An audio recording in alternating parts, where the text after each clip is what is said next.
हे भगवान, हमारी बेटी पहले से ही तेज बुखार में है और इस ठंड में बारिश का पानी पड़ने से हमारी बेटी और भी बीमार हो जाएगी। आप जल्दी से कुछ करिए।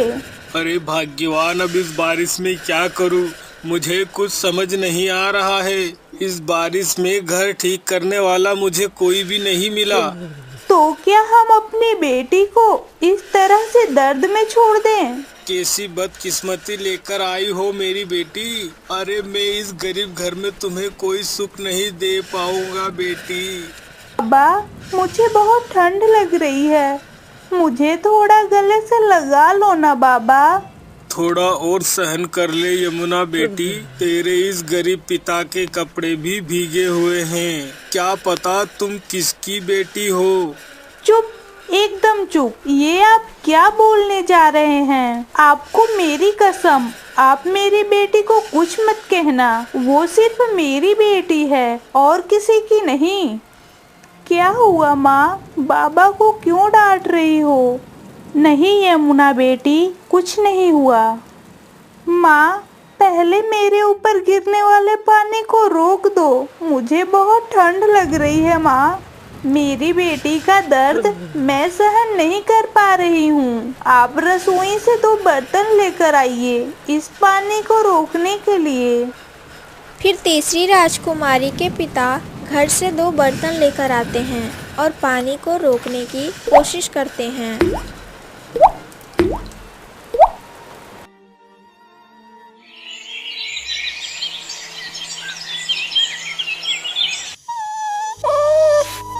क्या हुआ दुखू, तुम ऐसे चिल्ला क्यों रहे हो?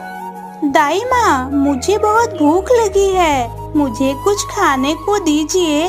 मैंने तुम्हें कई बार कहा है कि मेरे पास से चले जाओ। मैं तुम्हारे लिए खाना नहीं ला सकती, लेकिन तुम मेरे पास से जाने के लिए तैयार ही नहीं होते।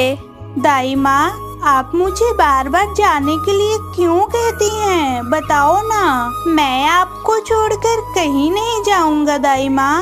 इतने दिनों तक आपने मुझे और राजकुमार को अपने बच्चों की तरह पाला और अब जाने के लिए कह रही हैं। मैं क्या करूं दुखू, मुझे बताओ। राजकुमार के जाने के बाद से तुम्हें एक दिन भी पेट भर खाना नहीं दे पाई हूँ। कोई बात नहीं दाई माँ, अगर आप मुझे खाने को नहीं भी देंगी तो भी मैं आपको छोड़कर कहीं नहीं जाऊंगा।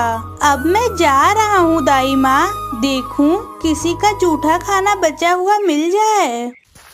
ये कहकर दुखू भूख मिटाने के लिए दूसरों के बचे हुए खाने की खोज में निकल जाता है। और इधर दूसरी राजकुमारी और उसकी गाय मौसी गुफा में लेटी आराम कर रही थी। तभी एक लोमड़ी रास्ते से गुजरते समय रुक गई। अरे, यहाँ तो इंसान और गाय दोनों की गंध आ रही है, लेकिन किसी को देख नहीं पा रहा हूँ। लगता है वे इस गुफा में छिपे हैं। चलो तो अंदर जाकर देखता हूँ। इसके बाद लोमड़ी गंध को सूंघते हुए गुफा के अंदर चला जाता है और कहता है, हाँ, मेरी नाक कभी गलत नहीं कहती। ये लोग इस गुफा में बैठकर आराम कर रहे हैं और इधर मैं भूख की आग में मर रहा हूँ, लेकिन मेरे पास तो वो ताकत भी नहीं है कि इन्हें मार सकूं। क्या करूं? हाँ, मिल गया। अभी तुरंत शेर महाराज को खबर देकर आता हूँ। वे इनका शिकार करेंगे और मैं फोकट में मजे से इन्हें खाऊंगा। यह कहते हुए लोमड़ी खुद शिकार करने में असमर्थ होकर शेर के पास मदद मांगने जाता है। इधर शेर अपनी गुफा में खर्राटे लेकर सो रहा था। शेर महाराज उठिए। कौन है? मैं हूँ शेर महाराज, आपका भांजा। लोमड़ी तुझे क्या अपनी जान की परवाह नहीं है? मतलब मैं तो आपके भले के लिए जान जोखिम में डालकर आपके पास आया हूँ। क्या मतलब? मतलब आपके दरवाजे पर 2 शिकार आए हैं और आप यहाँ चैन से सो रहे हैं। मैं तेरी बात पर विश्वास नहीं करता लोमड़ी, तू बहुत चालाक है। तूने पहले भी मेरे कई शिकार चुरा कर खाए हैं। शेर महाराज, मैं चालाक हो सकता हूँ लेकिन चोर नहीं हूँ। ठीक है, इतनी बनावट करने की कोई जरूरत नहीं। बात क्या कहने आया है? इसके बाद लोमड़ी सारी घटना बताती है। लोमड़ी की बात सुनकर शेर महाराज तो बहुत ही खुश हो जाते हैं। अरे वाह, ये तो चाहत से भी बढ़कर है। चलो चलो, अब और देर नहीं की जा सकती है। यह कहकर शेर और लोमड़ी राजकुमारी और उसकी गाय मौसी का शिकार करने के लिए निकल जाते हैं।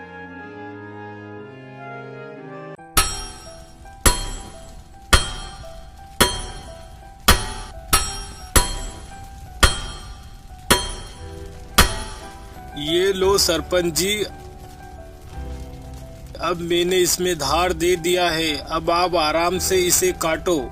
हाँ मोहन, तुम तो हमारे गांव के सबसे अच्छे लोहार हो और दूसरे लोगों की धार से किसी चोर का नाक भी नहीं काटती है। ये लो तुम्हारे पैसे।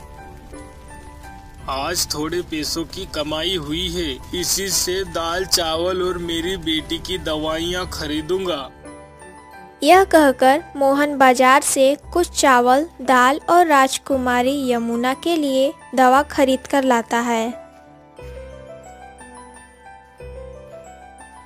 ये लो, इसमें दाल चावल और यमुना बेटी की दवाई है। यमुना बेटी को दवाई खिला दो और खाना बनाना शुरू करो। मुझे बहुत जोरों की भूख लग रही है। अच्छा ठीक है, मैं खाना बनाना शुरू करती हूँ। आप यमुना को दवा खिला दीजिए। यह कहकर राजकुमारी की माँ राजकुमारी के लिए खाना बनाने जाती हैं और राजकुमारी के बाबा मोहन राजकुमारी को दवा खिलाने लगते हैं। और उधर शेर और लोमड़ी राजकुमारी की गुफा के सामने आकर दहाड़ लगाते हैं। सर्वनाश बेटी, हमें अभी यहाँ से भागना होगा। शेर और लोमड़ी ने हमें ढूंढ लिया है, नहीं तो वे हमें खा जाएंगे। और देर मत कर बेटी, हमें अभी के अभी यहाँ से भागना होगा।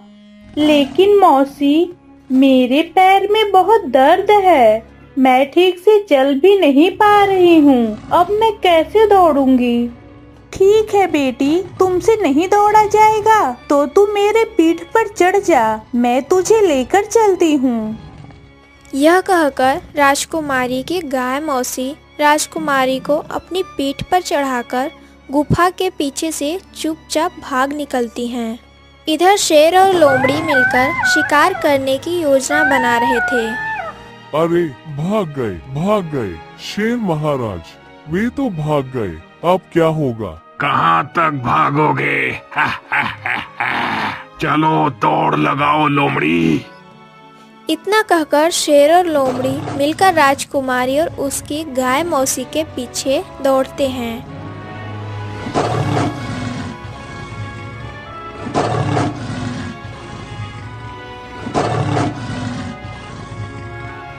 इधर गाय मौसी दौड़ते दौड़ते एक समय पर शेर और लोमड़ी ने हमला कर देते हैं और गाय मौसी के शरीर पर काट लेते हैं, जिससे खून निकलने लगता है।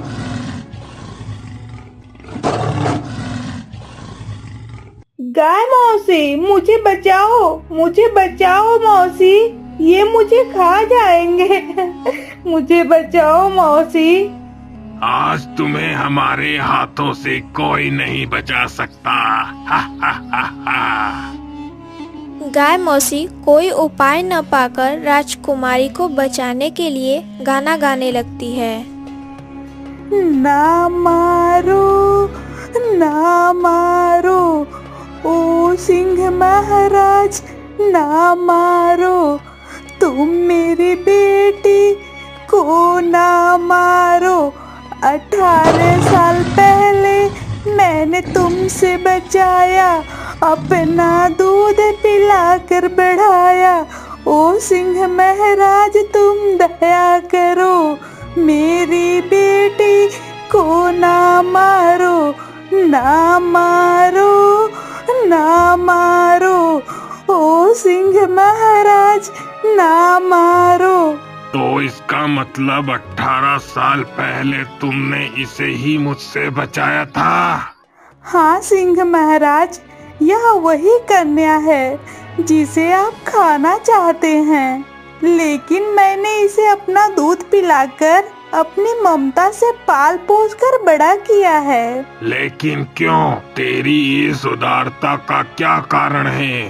क्योंकि मैं जानती हूँ कि बच्चे के बिना एक माँ को कितनी पीड़ा होती है। आज से 20 साल पहले मेरा भी एक बच्चा था जिसे आपने खा लिया था, इसीलिए मैंने इसे ही अपना बच्चा समझकर पाली। शेर महाराज, आप मुझे खा लीजिए, मेरी बेटी को छोड़ दीजिए।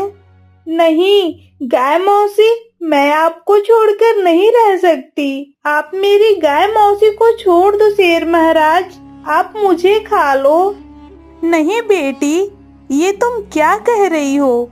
मैं तो बूढ़ी हो चुकी हूँ और मैं कितने ही दिन जीऊंगी। तुम्हारी तो पूरी जिंदगी बाकी है। तुम्हारी जिंदगी को मैं इस तरह बर्बाद नहीं कर सकती। राजकुमारी और गाय मौसी की इस प्यार को देखकर शेर का क्रूर मन पिघलकर दया में बदल जाता है। बस बस, तुम दोनों के मानव और पशु के प्रेम को देखकर मेरी तरह हिंसक प्राणी के भी आंखों में आंसू आ गए। गाय मौसी, तुम्हें सलाम है। आज तुमने मेरी आंखें खोल दी है। अगर आज तुम नहीं होती तो मैं माया का असल मतलब कभी नहीं समझ पाता।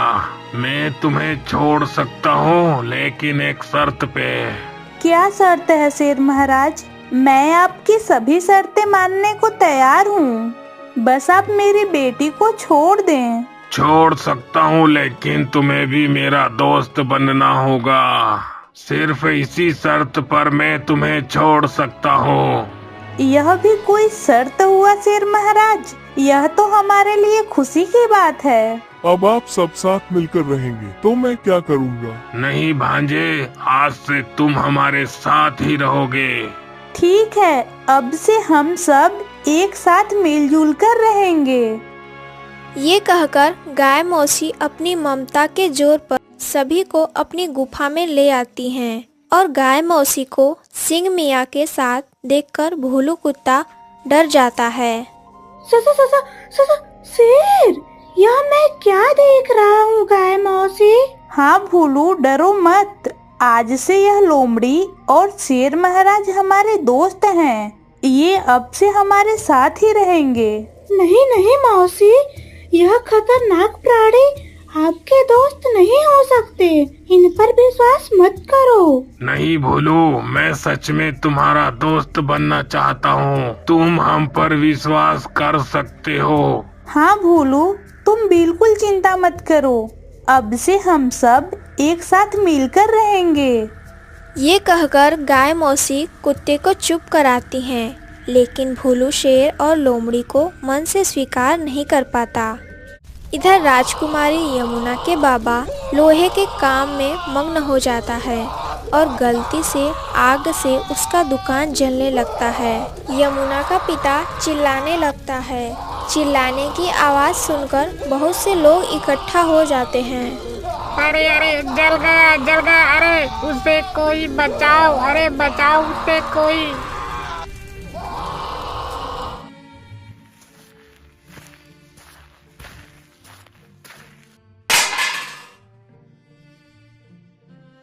अरे मौसी, तुम्हें क्या हुआ है? तुम इतनी उदास क्यों लग रही हो? ओहो माँ, सावधानी से चलो। जो भी खाना था वह गिर गया। अब मैं तुम्हें क्या खिलाऊंगी? माँ, आप चिंता मत करो, मुझे भूख नहीं है। और बाबा भी कुछ देर में मेरे लिए खाना लेकर आ जाएंगे। और सुखू, ये गिरा हुआ खाना तुम खा लो, तुमने भी सुबह से कुछ नहीं खाया है। ठीक है यमुना दीदी, मैं अभी खा लेता हूँ। यमुना की माँ, ओ यमुना की माँ, जल्दी से बाहर आइए, आपके साथ बहुत बड़ा अनर्थ हो गया है। क्या हुआ? तुम इस तरह चिंतित क्यों लग रहे हो? यमुना की माँ, आपका बहुत बड़ा अनर्थ हो गया है। क्या हुआ है ये तो बताइए। और तुम्हारे पिता आग में जल गए हैं। जल्दी चलो, नहीं तो उन्हें नहीं बचाया जा सकेगा। हे भगवान, मेरे साथ ये क्या अनर्थ हो गया? बाबा, आपके साथ ये क्या हुआ? मालिक, ये आपके साथ क्या हुआ? मत रो बेटी, हमारे नसीब में जो लिखा है वही होगा। यह कहकर सभी वहाँ से चले जाते हैं और देखते हैं कि राजकुमारी के पिता पूरी तरह से जल चुके हैं और उनके शरीर से धुआं और जलने की गंध आ रही है। हे भगवान, आपके साथ यह क्या हो गया? बाबा, बाबा, तुम्हारे साथ क्या हुआ? मालिक, आपके साथ क्या हुआ? तुम सब मत रो, अब मैं जीवित नहीं बचूंगा। नहीं बाबा, आपको कुछ नहीं होगा। नहीं बेटा, अब मुझे सांत्वना मत दो। मेरे जाने का समय आ गया है बेटा। हो सके तो मुझे माफ कर देना बेटा, मैं तुम्हारा कोई सपना पूरा नहीं कर पाया। ऐसा मत कहिए, आपको कुछ नहीं होगा। नहीं भाग्यवान, आज मुझे कहने दो। तुम मेरी बेटी का ख्याल रखना और उसे अच्छे से देखना, और हो सके तो मुझे माफ कर देना। और सुखू बेटा, जी मालिक। तुम मेरी बेटी और मेरी पत्नी का ख्याल रखना और सब ठीक रहना।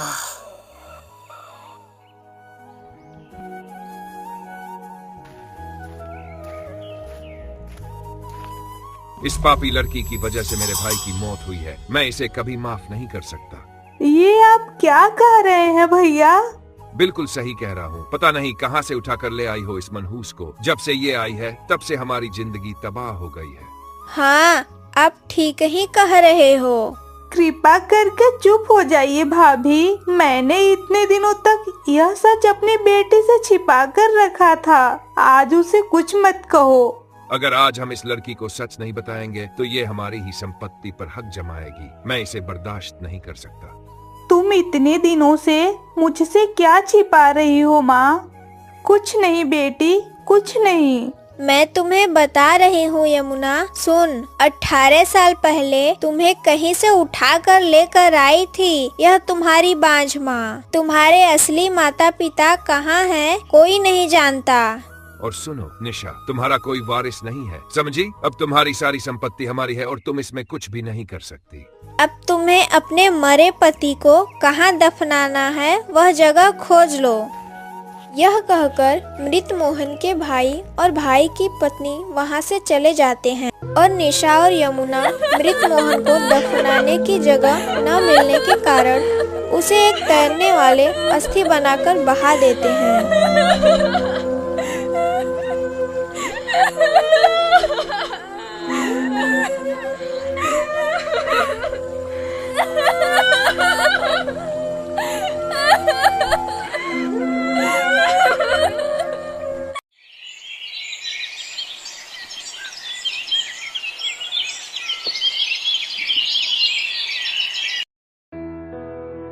महाराज, आप इस तरह उदास मत होइए, सब ठीक हो जाएगा। कुछ ठीक नहीं होने वाला, इसलिए मुझे झूठी सांत्वना देने मत आइए। मैं कुछ दिनों के लिए वन यात्रा पर जा रहा हूँ। आज से मंत्री परिषद की सारी जिम्मेदारियां मैं तुम्हें सौंप रहा हूँ। मुझे पूरी उम्मीद है कि आप इसे अच्छी तरह से संभालेंगे। यही तो मैं चाहता हूँ। आप बेफिक्र होकर जाइए महाराज। हम चलते हैं अब। यह कहकर राजा विक्रम अपने सौतेले भाई को मंत्री परिषद की सारी जिम्मेदारियां सौंपकर वन यात्रा के लिए रवाना हो जाते हैं और उनका सौतेला भाई मंत्री परिषद की जिम्मेदारी पाकर बहुत खुश होता है। इधर यमुना की माँ अपने मृत पति को बहा देने के बाद एक गुफा में आश्रय लेती है। मत रो माँ, आपको रोते हुए देखकर मुझे बहुत दुख होता है। आप मुझे आज सच्चाई बताओ, आप मुझे कहाँ से उठाकर लाई थी और मेरे असली माता पिता कौन हैं? इसके बाद यमुना की माँ सारी सच्चाई बताने लगती है।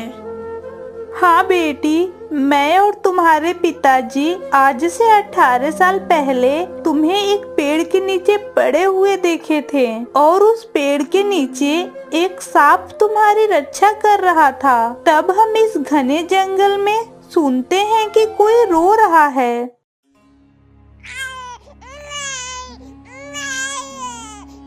इस घने जंगल में किसका बच्चा रो रहा है? हाँ चलो तो जाकर तो देखें।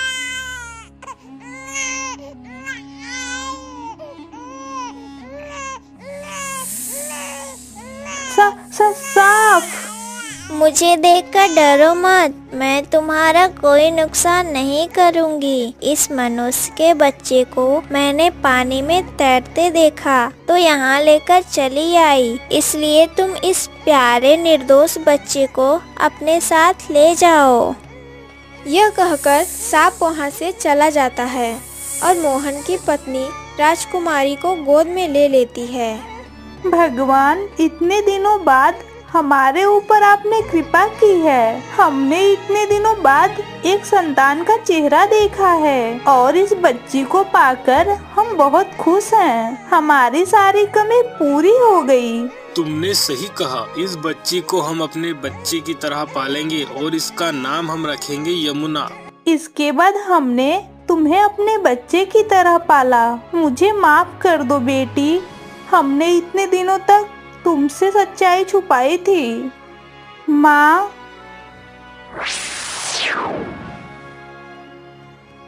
तुम यहाँ मरने के लिए मेरी गुफा में आई हो? क्या यमुना की माँ इस चुड़ैल से खुद को और यमुना को बचा पाएगी? क्या राजकुमार और दोनों राजकुमारियाँ मिल पाएंगे? क्या वे सभी महल वापस जा पाएंगे या मंत्री पूरे राज्य पर कब्जा कर लेगा? यह जानना चाहते हैं तो हमारे इस चैनल को अभी सब्सक्राइब करें। धन्यवाद।